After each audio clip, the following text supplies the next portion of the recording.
officier supérieur des forces armées à la retraite. J'ai exercé dans l'aviation militaire. Je suis navigateur de profession et contrôleur aérien également. Je suis admis à la retraite depuis 2006, 1er janvier 2006. Et comme activité, pour tuer le temps, je me suis lancé dans la politique. J'ai été élu chef quartier d'Agla-les-Pylones. C'est la fonction que j'exerce aujourd'hui. Je dirige Agla-les-Pylones, un des 7 quartiers d'Agla, qui était une entité avant. Cette entité a été divisée en 7 petits quartiers, dont Agla-les-Pylones. Agla est une zone qui souffre de l'inondation. C'est une zone humide. Alors, en temps de pluie, pendant la saison des pluies, nous souffrons beaucoup. Notre population, nos voies d'accès sont inondées. Les maisons sont inondées parce que l'assainissement n'est pas encore fait. Et puis, quand il y a l'inondation, vous savez, tout ce qui suit, les maladies hydriques, le choléra, et les moustiques, tout ça là, embête nos populations. Mais notre État, de temps en temps, soutient les populations en fournissant des moustiquaires. Nous en recevons souvent, très souvent. On demande encore à l'État de faire encore plus parce que tout le monde, à la dernière opération, beaucoup n'en avaient pas eu. Le dénombrement a été pas bien fait. Donc voilà, Agla est un quartier qui est souvent sujet à l'inondation. Nous sommes entourés de marécages de part et d'autre. Des travaux d'assainissement sont programmés, prévus. On a un projet d'assainissement de tous les bassins marécageux. Ce qui tarde à venir. Tous les marécages qui nous entourent sont des zones déjà achetées, vendues en parcelles. Les populations qui occupent ces zones-là attendent que les travaux démarrent pour savoir à quel sens se donner. Nous souffrons également du manque d'éclairage. Là où il n'y a pas l'éclairage, il y a l'insécurité. L'insécurité. Il y a des petits foyers de délinquants, de drogués, de toxicomanes qui sont actifs dans le quartier. Mais avec le commissariat d'arrondissement, nous arrivons à juguler un peu leurs méfaits. Voilà ce que je pourrais dire en matière d'environnement, de sécurité. Nous souhaitons que les travaux d'asphaltage prévus dans le quartier, la deuxième phase, viennent très tôt régler ce problème d'écoulement des eaux, d'évacuation des eaux vers les dépressions marécageuses, qu'on ouvre les tranchées, les drains.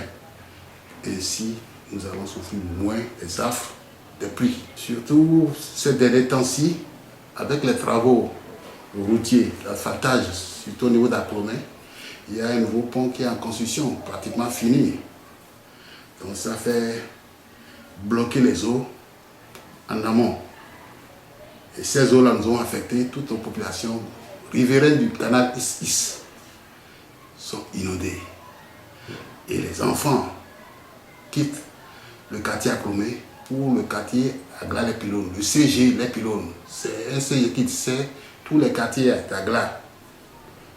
Donc les enfants passent dans l'eau. L'eau d'inondation, hein. Il y a un petit pont qui nous relie à Aplomé. Les gens partent dedans avec l'eau jusqu'aux fesses. Là-dedans, il y a toutes sortes de choses. Il y a des reptiles. Il y a tout un danger que les enfants bravent. Hein, surtout en période de pluie. Il y a les maladies hydriques. Hein, tout ça qui affecte. Pour venir au centre de santé, il faut traverser ce marécage-là. Nous aurions souhaité que, dans le plan d'assainissement, qu'on fasse un grand pont qui relie ce quartier Aplomé au quartier Les Pylones. pour que nos enfants, nos apprenants souffrent moins, nos populations souffrent moins.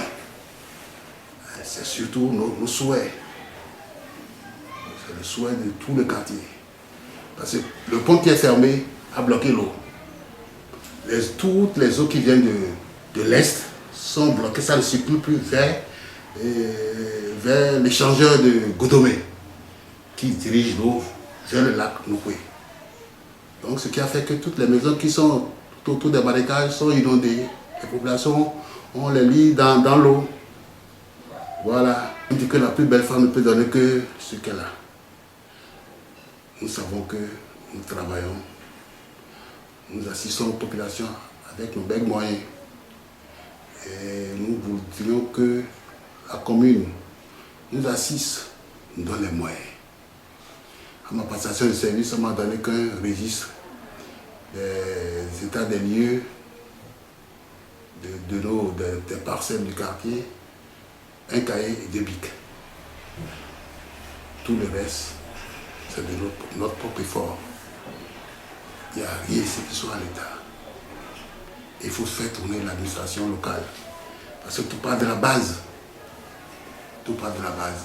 Nous n'avons pas de bureautique. Nous n'avons rien. Les frais d'électricité, c'est nous qui le payons. Et nous avons des secrétaires.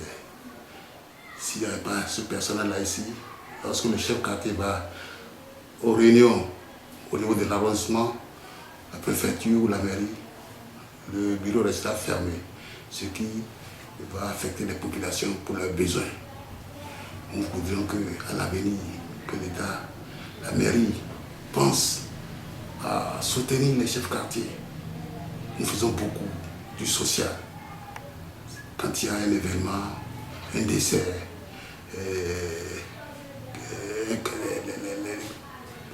surtout quand il y a par exemple quelqu'un qui accouche et qui est en difficulté, c'est au chef quartier qu'on se réfère.